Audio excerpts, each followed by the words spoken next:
Fala pessoal, tudo bem? Eu sou o Paulo Portinho, estou gravando aqui no dia 18 de março, às quase 6 da tarde, e está todo mundo falando de guerra contra o coronavírus, né? Eu vi o Macron falando, o Trump falando e agora o governo brasileiro falando. Então vamos tentar entender como é que funciona uma economia de guerra, ok?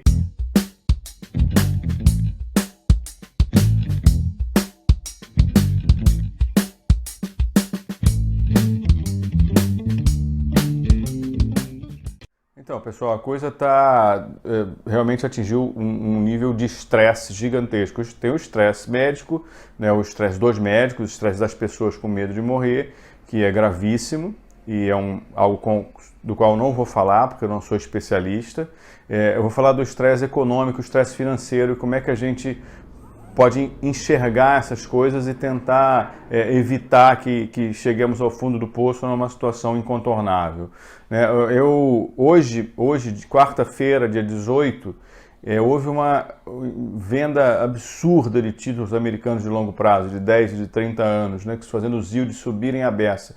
Isso significa que os investidores, de uma maneira geral, aparentemente não estão nem confiando nos títulos americanos de longo prazo, ou eles estão precisando de caixa urgentemente. Já estava acontecendo isso na semana passada e aconteceu violentamente hoje, na quarta-feira, dia 18 de março. O que significa isso? Significa que nem o safe haven, né, o porto seguro dos títulos americanos, que eles chamam de flight to quality, as pessoas não estão mais tirando o dinheiro de bolsa, de ativos de risco, para colocar em ativos de baixo risco. Aparentemente, elas estão precisando converter isso em caixa. Por que motivo? Se para guardar a caixa, se para ficar líquido no momento que o cara tem medo, sei lá, que o mercado fique disfuncional. Ficar disfuncional significa parar de permitir a sua funcionalidade e a pessoa talvez queira ficar com caixa. Realmente a gente não sabe exatamente a motivação. Mas o que me parece é que se a gente entrar numa lógica como essa de mercados em disfuncionalidade, a gente vai acabar se aproximando cada vez mais do que antigamente se convencionava chamar de economia de guerra. Desculpa se tem alguma barulheirazinha aí, porque tem filho andando por aqui, né? Já estou em casa e está quase todo mundo em casa no Brasil e no mundo, né? E estou tentando gravar esse vídeo para a gente pensar em umas coisas alternativas. Quando você está numa economia de guerra, é muito parecido com o que a gente está vivendo hoje. A diferença é que a gente acredita que consegue vencer esse vírus em 2 meses ou em 3 meses, assim espero, né? Quando você está numa guerra, você não tem nenhum horizonte de fim, ela pode durar 5 anos, etc. Então a gente não consegue ter a mesma dinâmica do que aconteceu, por exemplo, na Segunda Guerra Mundial. Mas o que aconteceu lá foi o quê? Toda a economia nacional, ela voltou-se para o esforço de guerra. Então, eram coisas obrigatórias, como comida, remédio e produção de insumos básicos, etc.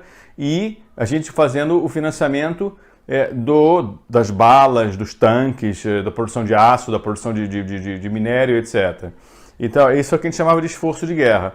O que acontece, não sou especialista nisso, talvez tenha um historiador aí que seja mais especialista nisso, mas a impressão que eu tenho é que naquela época, dada a disfuncionalidade dos mercados, porque realmente você, numa guerra contra um inimigo que quer te destruir, você tem medo de que as coisas não vão funcionar. E por que você vai guardar dinheiro? Por que você vai pensar num financiamento de 30 anos? Por que você vai comprar um título público de 30 anos? Por que você vai comprar uma ação? Sabe? Fica um pouco sem propósito. Você não sabe se você vai, na época da Segunda Guerra, você não sabe se a Alemanha vai invadir o seu país, pensando mais na Europa, né? Então, assim, no esforço de guerra, dificilmente a economia funciona como a gente está acostumado. Todo mundo tomando decisões de curto, médio e longo prazo. E pode ser que a gente esteja passando por uma situação parecida com essa hoje, porque a gente está vendo uma enorme disfuncionalidade dos mercados de crédito, né? E o que poderia ser feito, assim, uma ideia, nem sei se já pensaram nisso, mas o governo hoje falou de Corona Voucher, né? Que é uma graninha que vai dar para as pessoas poderem sobreviver, pessoas mais vulneráveis poderem sobreviver mensalmente, nesses próximos 3 meses, se não me engano. Mas na época da guerra existia uma coisa chamada War Bonds.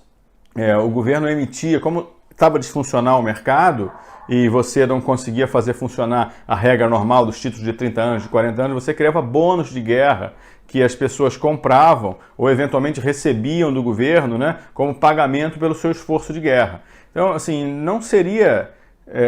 eu não sei, tomara que isso dure pouco tempo, que a gente não precise nem pensar nisso, mas não seria de todo absurdo, né, se algumas partes da economia funcionassem com bônus de guerra. A economia já funciona com bônus, né? Com títulos. A economia brasileira e americana precisa que o governo venda títulos absurdamente para se capitalizar e pagar os seus custos, porque todos são deficitários. O Brasil é deficitário, os países europeus são deficitários, os Estados Unidos é deficitário, precisa emitir títulos, né? E as dívidas estourando. Eu não sei se hoje o que a gente está colocando em stake, né, o que a gente está colocando para jogo, né, o skin in the game, são os orçamentos públicos. Então a gente vai aumentar um orçamento público da Itália, uma dívida da Itália para, sei lá, 150%, 180% do PIB. É justificável, as pessoas precisam viver. No Brasil, a mesma coisa, sair de 75% para 100% do PIB. É justificável, as pessoas precisam viver. A questão é que talvez você consiga fazer isso com war bonds, né? Com bônus de guerra, que seria uma economia paralela para evitar essa economia disfuncional. E por que eu falo isso, pessoal? Hoje parece claro que está tudo bem. Mas e se os governos não conseguirem emitir? Se você está vendo o título público americano desabando e os yields subindo. O Brasil pretende hoje, no dia 18, eu não sei o resultado ainda, mas baixar juros. E se em algum momento as pessoas não se interessarem por financiar mais esses juros, não se interessarem por financiar mais esse esforço fiscal, aí a gente talvez tenha que criar um war bond, alguma coisa que tenha um juro um pouco maior, uma promessa um pouco maior, para que as pessoas continuem financiando o governo nesse esforço de guerra, que se Deus quiser vai durar muito pouco, 1 mês, 2 meses. Vamos torcer para esse calor infernal aqui que está fazendo em São Paulo, em outros lugares do Brasil, nos ajude nesse enfrentamento. Então, deixo para os entendidos, tem um monte de gente que sabe disso muito bem, muito melhor do que eu. Eu só alerto que, em um momento de disfuncionalidade, criar uma moeda paralela, que é o bônus de guerra, não é? Você recebe uma coisa que não existe hoje, não é um título, um T-bill de 30 anos, não é uma NTNB, não é um dinheiro, é uma promessa de pagamento no futuro do que o governo te dá para uma coisa que ele recebe de você agora para financiar os esforços de guerra. Pode ser que, numa eventual disfuncionalidade, a gente comece a receber nessa moeda, não é? Então fica aí como uma ideia. Eu nem sei se tomara que isso nunca seja necessário, mas numa eventual disfuncionalidade no mercado de financiamento da dívida pública, talvez você criar essa moeda paralela como criamos na época para financiar o esforço de guerra, acabe aparecendo como uma solução. A minha esperança é que isso não seja necessário, tá?